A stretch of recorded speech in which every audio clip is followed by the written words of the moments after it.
శుక్రవారం వైసీపీ పిలుపునిచ్చిన చలో medical college కార్యక్రమానికి విజయనగరం జేఎన్టీయూ కూడలి వద్ద పోలీసులు అనుమతి నిరాకరించారు.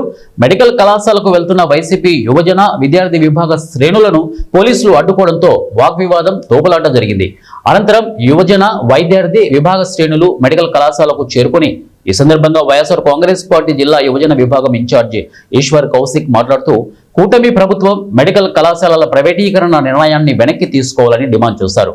ఈ కార్యక్రమంలో జిల్లా వైఎస్ఆర్సీపీ నాయకులు, కార్యకర్తలు తదితరులు పాల్గొన్నారు. ఇది పెద్దలు ఎంతో మంది తీరని కళ.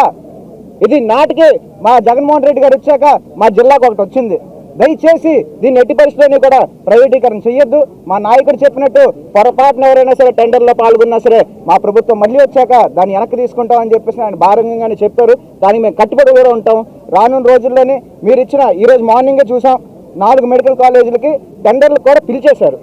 మార్కాపురం కానీ, పులివెందులు కానీ, ఆదోలు కానీ, ఇంకా అమలాపురం, ఈ 4 మెడికల్ కాలేజీని కూడా మీరు టెండర్లు పిలిచేసి ఏ ఒక్క టెండర్ నమోదైనా సరే చాలు మేము ఇచ్చేస్తామని ఒక భారంగా మీరు చేస్తున్న ఈ ప్రకటనలు ఏవైతే ఉన్నాయో ఇది మంచి విషయం కాదు.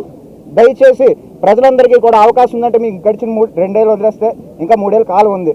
మీరు ప్రజలకు మంచి చేయండి, మంచి చేసి మీరు ప్రజల దాకా మెప్పు పొందండి. అంతేగాని మా నాయకుల్ని ఎలాగ కించపరచాలి, మేము కట్టిన వ్యవస్థల్ని, మేము తయారు చేసిన సిద్ధాంతాలని మీరు ఎలా భ్రష్టుపరిచి మీరు ఇంకా ప్రజలందరికీ కూడా మోసం చేద్దాం అని చెప్పేసి ఆలోచన ఉన్నదో